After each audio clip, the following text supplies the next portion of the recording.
Flight 847 from Denver to Chicago. Business class cabin buzzing with judgment. James Carter stepped aboard in his faded grey hoodie and worn sneakers, 6-year-old Mia's small hand trembling in his grip, her wrinkled Disney dress drawing disapproving stares from passengers in designer suits and Chanel blazers. "Look at that," a woman muttered loud enough for everyone to hear. "Probably bought fake tickets online." Her husband nodded knowingly. "Or maybe fresh out of prison." A businessman shook his head in disgust. "I paid $3,500 for this seat. Don't want my kids breathing the same air as people like that." The flight attendant examined their boarding passes with barely concealed suspicion, her smile freezing as she spotted the premium seat numbers. "Sir, are you sure you're in the right section?" she asked, loud enough to draw more stares. Laughter rippled through the cabin as other passengers exchanged knowing looks and whispered comments. James tightened his grip on Mia's hand, his jaw set against the cruelty surrounding them, unaware that everything was about to change in ways no one could possibly imagine. James's weathered fingers tightened around Mia's small hand as hostile stares followed their every step down the narrow aisle. The leather seats gleamed under harsh cabin lights, their pristine surfaces reflecting the judgment in dozens of cold eyes. His daughter pressed closer to his leg, her Disney sneakers squeaking against polished floors that seemed designed to announce their unworthiness to everyone within hearing distance. Behind them, whispers grew louder and more pointed as passengers leaned across armrests to share their theories about how two people like them had managed to infiltrate first class. The businessman in the expensive suit made no effort to lower his voice as he speculated openly about forged documents and failing airline security systems that allowed such breaches. The flight attendant with perfectly styled blonde hair approached with measured, deliberate steps, her nameplate reading Jessica in elegant gold script that caught the overhead lighting. Her professional smile never wavered for a moment, but her blue eyes held the sharp calculation of someone extensively trained to spot trouble before it had a chance to escalate into something more serious. "I'll need to see some identification immediately," she announced clearly, her voice carrying easily across the suddenly quiet cabin where every conversation had stopped mid-sentence.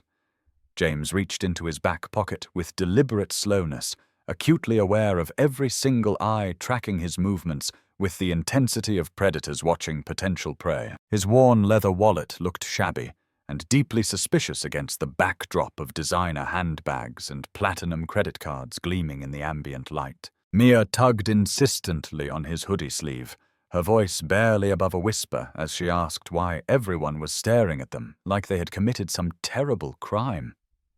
The innocence in her question cut through James like a knife, reminding him of how cruel the adult world could be to those who didn't fit its narrow expectations. These tickets were purchased using frequent flyer miles, James explained quietly, his voice steady, despite the burning sensation spreading rapidly across his chest like wildfire consuming dry timber. Jessica's perfectly arched eyebrows rose skeptically as she examined his driver's license with theatrical thoroughness, comparing the somewhat outdated photo to his stubbled face with the precision of a forensic analyst. The businessman shifted impatiently in his premium leather seat, checking his expensive Rolex with exaggerated annoyance while muttering audibly about unnecessary delays and obvious security breaches that should have been caught at the gate. Other passengers craned their necks shamelessly to get a better view of the unfolding drama, their faces displaying the same mixture of disgust and entertainment that spectators typically brought to public humiliations and social media scandals. A teenager in designer jeans and a brand-name sweater pulled out her latest iPhone model, apparently preparing to document whatever embarrassing scene was about to unfold for her social media followers. "Miles belonging to Sarah Carter," Jessica read from her tablet screen, in a tone that clearly suggested she had uncovered definitive evidence of sophisticated fraud. "And where exactly is Sarah Carter right now?" The loaded question hung in the recycled air like an accusation specifically designed to trap him in whatever lie she assumed he was telling. James's jaw clenched involuntarily as old, familiar pain surfaced from the depths where he usually kept it buried, the kind that never fully healed, no matter how much time passed or how hard he tried to move forward. Mia looked up at him with wide, trusting brown eyes that reminded him painfully of Sarah, waiting patiently for him to make everything right the way fathers were universally supposed to do in difficult situations. The uncomfortable silence stretched endlessly as James struggled internally to find words that wouldn't crack his carefully controlled voice or reveal too much of the overwhelming grief he carried, like heavy stones lodged permanently in his chest cavity. "She was my wife," he said finally, each word carefully controlled to prevent the tremor he could feel building dangerously in his throat like an approaching storm. "She passed away exactly 3 months ago from cancer." The simple, devastating statement landed like a physical blow in the suddenly quiet cabin, creating visible ripples of discomfort that spread through the watching crowd like waves across still water. Jessica's aggressively suspicious posture softened slightly at the edges, but her professional skepticism remained firmly planted in place, her tablet held defensively like a technological shield against any potential emotional manipulation. The businessman cleared his throat awkwardly and discovered sudden, intense fascination with his business magazine, while the woman in the expensive Chanel outfit looked away with noticeably flushed cheeks that betrayed her embarrassment. But the substantial damage was already completely done, the harsh judgment already passed by the court of public opinion, and James could feel their continued stares pressing against his skin like uncomfortable physical weight. From the front of the cabin, a new voice cut cleanly through the thick tension with quiet authority that made several passengers automatically straighten in their seats like schoolchildren called to attention. Captain Rodriguez emerged from the secured cockpit area, his distinguished silver hair gleaming under the bright fluorescent lights, his pristine uniform bearing the unmistakable confidence that came only from decades of command experience in the skies. His sharp, assessing eyes swept methodically over the assembled crowd before settling directly on James with an intensity that made the recycled air itself seem to thicken with anticipation. Jessica immediately stepped aside respectfully, her tablet clutched defensively against her chest as she prepared mentally to explain the developing situation to her commanding superior officer. But the captain's unwavering attention remained fixed solely on James, studying his weathered face with the concentrated focus of someone attempting to solve a particularly complex mathematical equation that others couldn't even begin to see. "James Carter," Captain Rodriguez said slowly and deliberately, and the words carried unmistakable recognition rather than questioning uncertainty, absolute certainty rather than doubt of any kind. The sound of his own name spoken with such confident authority made James look up sharply, meeting penetrating eyes that held knowledge he couldn't immediately place or understand. Something significant passed between the two men in that charged moment, an understanding that completely transcended the hostile atmosphere surrounding them like a protective barrier against the negativity. The captain took a measured step closer, his authoritative voice dropping to carry just far enough for the nearest passengers to hear every carefully chosen word.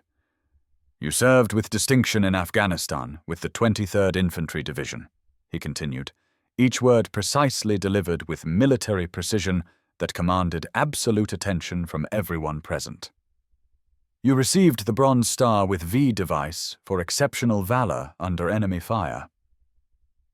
The formal statement hit the enclosed cabin like sudden lightning, instantly transforming smug expressions into something approaching genuine uncertainty and dawning comprehension. The businessman's expensive magazine slipped from suddenly nerveless fingers as he stared at James with completely new eyes, his costly designer suit now seeming like mere costume jewelry when compared to invisible medals earned through blood, sacrifice, and unimaginable courage under the most dangerous circumstances imaginable. The woman in Chanel pressed her perfectly manicured hand to her throat, her expensive diamond rings catching and reflecting light as her face went progressively pale with dawning realization of her terrible mistake. Around them, throughout the cabin, other passengers shifted uncomfortably in their premium leather seats, the substantial weight of their earlier cruel mockery beginning to settle heavily on their consciences like lead blankets they couldn't remove. Even the previously confident teenager lowered her expensive phone, her earlier eagerness to document someone else's public humiliation now replaced by something that might have been genuine shame for her callous behavior. Jessica stood completely frozen with her tablet, her carefully constructed professional authority crumbling visibly as she began to realize exactly how catastrophically she had misjudged the entire situation from the very beginning.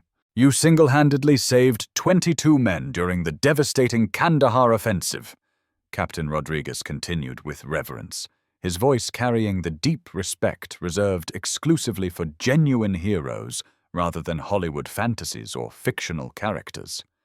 "Under intense heavy enemy fire that lasted for hours, you went back into that burning building repeatedly, again and again, until every single person who could possibly be saved was brought to complete safety."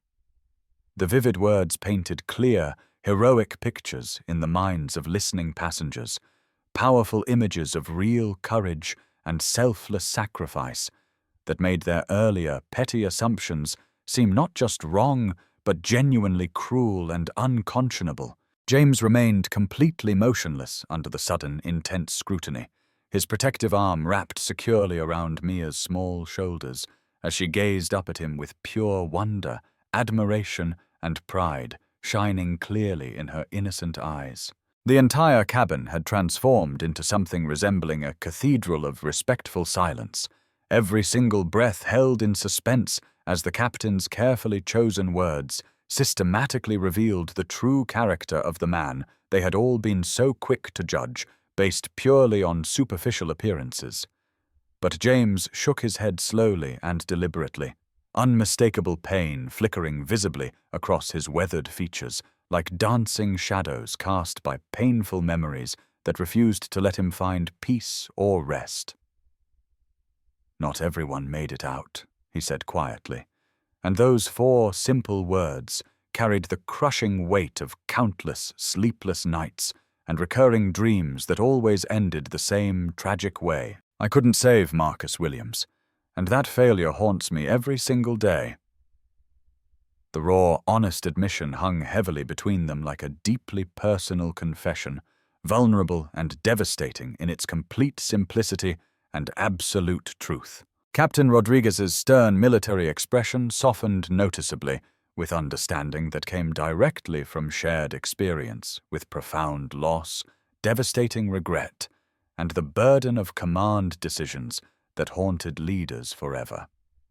Behind them, passengers who had been so eager and willing to mock and humiliate now sat in deeply uncomfortable silence, their baseless assumptions dissolving rapidly like sugar castles in driving rain. The businessman stared intensely at his hands, as if they belonged to a complete stranger, while the woman in Chanel looked physically ill with the realization of her cruelty. "Marcus was my beloved nephew," Captain Rodriguez revealed quietly, and the stunning words sent visible shockwaves through the watching crowd, like electricity through water. "My younger sister's precious boy, only 19 years old, and absolutely full of dreams about returning home safely and attending college to study engineering." His authoritative voice carried the particular ache that was reserved exclusively for family lost far too soon, for bright futures that would never be realized due to circumstances beyond anyone's control. James went very still, all color draining rapidly from his face as the profound implications settled over him like a suffocating heavy blanket.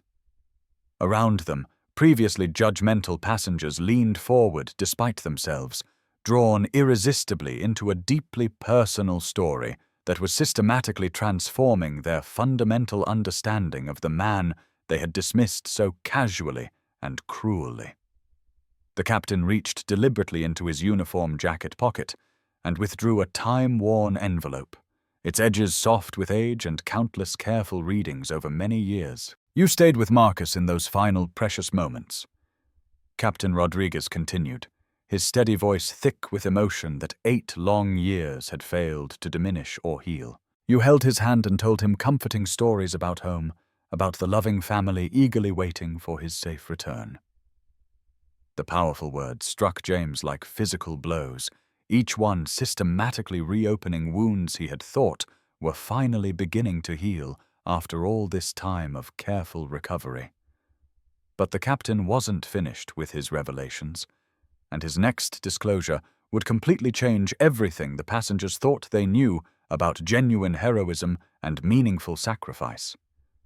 "My grieving sister received a heartfelt letter from you afterward," he said, holding up the precious envelope with something approaching religious reverence. "You personally wrote to every single family member of every soldier you couldn't save, telling them detailed stories about their sons, brothers, and husbands." The businessman's composed face crumpled visibly as he began to truly understand the profound depth of his earlier unconscionable cruelty. "This irreplaceable letter has been read aloud at every single family gathering for 8 long years, the captain explained, his strong voice breaking slightly as he continued speaking.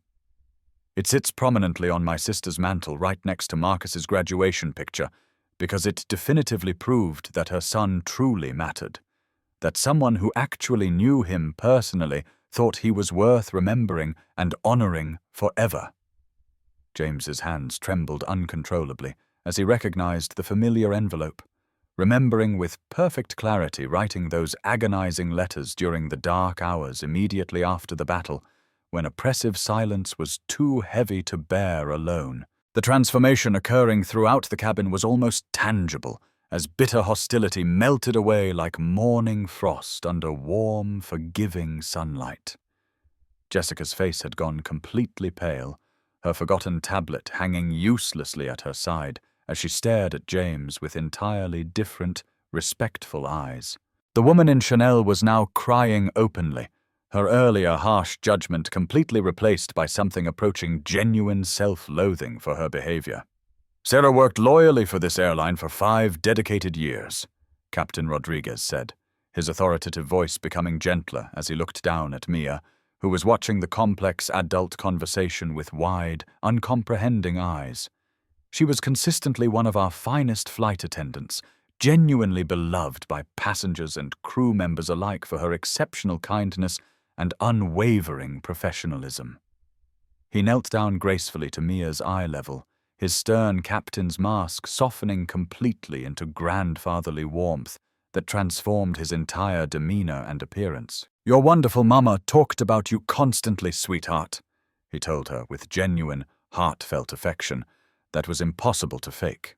She proudly showed everyone countless pictures of her beautiful little girl, who was definitely going to be an amazing pilot someday, just like her daddy, the genuine hero.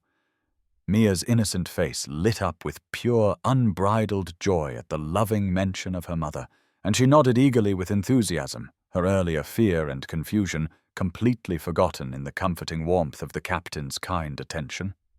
The businessman who had been so vocal about not sharing air with people like that now appeared as though he wanted to disappear entirely into his expensive leather seat. His platinum watch and designer clothes suddenly felt like meaningless props in a play he no longer wanted to be performing in front of anyone. Around him, other passengers shifted uncomfortably as the full, crushing weight of their earlier appalling behavior settled heavily on their consciences like immovable stones. The teenager who had been eagerly ready to film James's expected humiliation now stared at her phone as if the device had personally betrayed her, her face burning bright red with embarrassment at her own thoughtless callousness.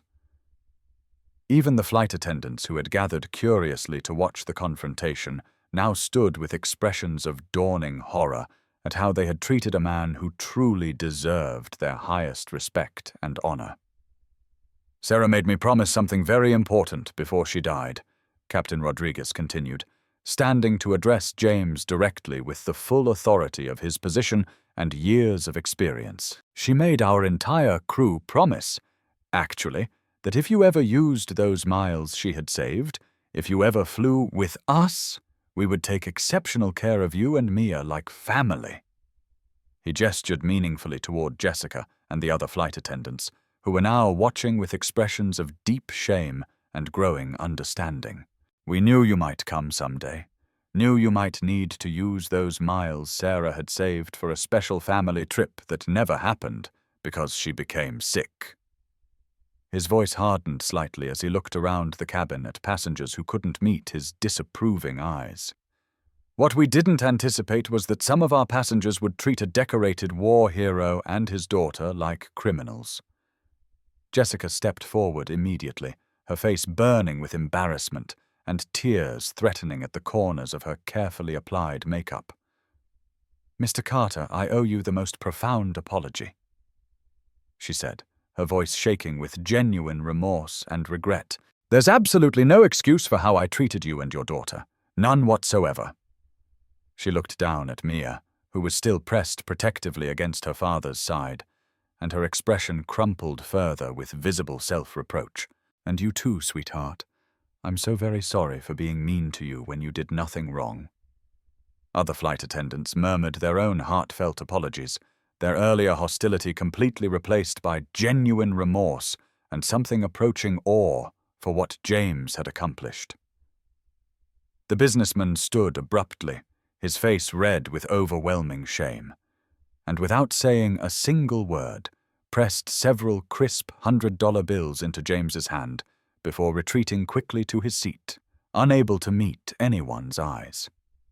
The atmosphere in the cabin underwent a complete transformation, as if someone had opened windows and allowed fresh air to sweep away the poisonous judgment that had filled the enclosed space. Passengers who had whispered cruel theories now smiled warmly at Mia when she looked their way, and several began offering snacks and small toys from their carry-on bags. The woman in Chanel quietly approached Jessica and asked to be moved to a different seat so James and Mia could have more room to spread out comfortably.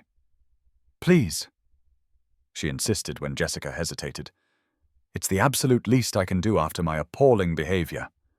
Her expensive diamond earrings caught the light as she gathered her belongings, but they seemed less like symbols of superiority now and more like reminders of how meaningless material wealth was when measured against true character.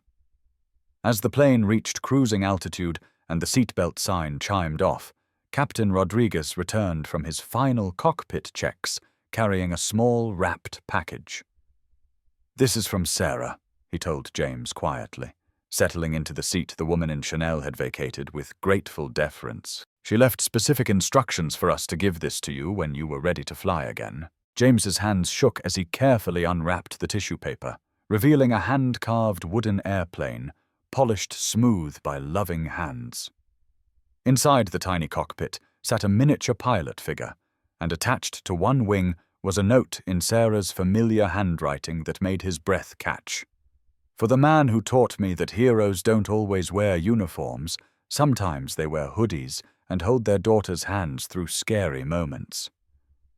Mia leaned over to examine the wooden plane with wonder, her small fingers tracing the smooth curves with the reverence children reserved for truly special treasures. "Mama made this just for us?" she asked, and James nodded, not trusting his voice to remain steady under the weight of emotion filling his chest. "She wanted you to know she's still flying with you," Captain Rodriguez explained gently, "even when you can't see her beside you." The captain paused, studying James's face with careful consideration before continuing. "She also wanted me to offer you something important. We need someone for our military family support program, someone who truly understands what these families experience when they lose someone they love." James looked down at his daughter, who was making soft whooshing sounds as she flew the wooden airplane through the air between them. For the first time since Sarah's death, he could see a path forward that didn't involve struggling just to survive from paycheck to paycheck. "The position pays well," Captain Rodriguez continued, And it would allow you to travel with Mia whenever you need to visit family or help other families in crisis. The opportunity felt like Sarah's final gift to them, a way to honor her memory while building a future that would give meaning to their loss. I'd be honored to accept, James said quietly, and the captain smiled with genuine warmth that transformed his entire face. As they began their descent into Chicago, Jessica approached with a gift bag decorated with the airline's logo and filled with small treasures. For Mia, she explained, crouching to the little girl's level with newfound humility. Some things to remember her very first flight in business class. Inside were plastic pilot wings, a small stuffed airplane, and an official certificate declaring Mia an honorary member of the flight crew. "Can I really be a pilot when I grow up?" Mia asked, pinning the wings to her Disney dress with careful precision and obvious pride. "You can be absolutely anything you want to be," Jessica assured her with complete sincerity. "Your mama knew you were destined for greatness from the moment you were born." The businessman who had been so hostile at the beginning of the flight approached hesitantly as passengers prepared to disembark, his expensive suit somehow looking less impressive than it had hours earlier. "Mr. Carter," he said with genuine humility, "I want to apologize again for my inexcusable behavior, and I'd like to make a donation to a charity in your wife's name." He handed James a check that made his eyes widen in surprise. More money than he'd seen in months of scraping by on his teacher's salary. "Thank you," James replied with the grace that had characterized his response to the entire day's events. "Sarah would have been pleased to know something good came from all this." The businessman nodded gratefully, his shoulders straighter than they'd been since the captain's revelations about James's true character. Other passengers approached as well, each offering their own gestures of apology or support in small but meaningful ways. A grandmother pressed a $20 bill into Mia's hand for ice cream with Grandma, while a young mother offered coloring books and crayons with genuine warmth. The accumulation of these kindnesses created an atmosphere of community that transformed the business-class cabin from a cold showcase of wealth into something warmer and more fundamentally human. Even the teenagers who had been eager to film James's expected humiliation now asked shyly if they could take a picture with him and Mia, wanting to remember the lesson they'd learned about judging others. Their phones, which had been weapons of mockery at the flight's beginning, became instruments of connection and positive memory. As the wheels touched down in Chicago with barely a bump, Captain Rodriguez made one final announcement over the intercom that would be remembered by every passenger aboard. "Ladies and gentlemen, it has been my profound honor to fly with you today, and I want you to take something important with you as you leave this aircraft."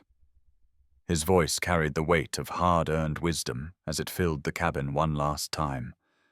"We never know the complete story of the people we encounter in our daily lives. The person sitting beside you might be fighting battles you can't imagine or carrying burdens that would crush your spirit." Several passengers wiped away tears as his words settled over them like a benediction they desperately needed to hear. James and Mia were escorted personally to the gate by Captain Rodriguez and Jessica, where Margaret Carter waited with silver hair and Sarah's unmistakable eyes. The 73-year-old woman swept her granddaughter into a fierce embrace that spoke of months of grief and longing, then turned to James with tears streaming down her weathered cheeks. "Sarah would be so incredibly proud of both of you," she whispered, wrapping him in a hug that smelled like vanilla and unconditional love. "She always said you were the strongest man she knew, that you could handle anything life decided to throw at you." Behind them, the flight crew watched with satisfied smiles, knowing they had honored their promise to their beloved former colleague in the most meaningful way possible. 6 months later, James stood in that same terminal, wearing the navy blazer of the airline's family support team, his own set of wings pinned with quiet pride to his lapel. Mia skipped beside him in her school uniform, chattering excitedly about Spanish words and weekend plans with newfound confidence. They were returning from Seattle, where James had helped his first military family navigate the impossible landscape of sudden loss. The work was emotionally demanding but deeply rewarding. Each family he helped becoming a way to honor not just Sarah's memory, but Marcus's as well. Every life he touched was proof that heroism could take many forms, that healing was possible even after the deepest wounds. As they waited for their boarding group, a familiar figure approached with genuine warmth, replacing his earlier hostility. The businessman from that transformative first flight looked different somehow, softened around the edges by experiences that had changed his fundamental perspective. "Mr. Carter," he said, extending his hand with real respect. "I wanted you to know that meeting you changed my life completely. I've been volunteering at the VA hospital, helping veterans transition to civilian careers." James shook his hand firmly, recognizing the profound transformation that occurred when people allowed themselves to see beyond surface appearances. "Sarah always believed everyone had the capacity for growth," he replied with sincerity. "She would have been pleased to know you found a way to help others." The boarding announcement echoed through the busy terminal, and James and Mia joined the line with easy confidence, born of belonging rather than tolerance. This time there were no cruel whispers or hostile stares, only the normal bustle of people traveling toward their various destinations and dreams. James wore his uniform with quiet dignity, while Mia carried herself with the assurance of a child who knew she was valued and loved unconditionally. As they settled into their seats, Mia pulled out Sarah's wooden airplane, now worn smooth from countless flights and adventures shared between father and daughter. "Tell me about Mama again," she requested with the ritual comfort of familiar stories. And James smiled, beginning once more the tale of a woman who had loved them both enough to ensure their futures would be filled with purpose, kindness, and the unshakable knowledge that heroes come in all forms, sometimes wearing uniforms and sometimes wearing hoodies, but always carrying love in their hearts and the courage to keep flying no matter how turbulent the skies ahead might become.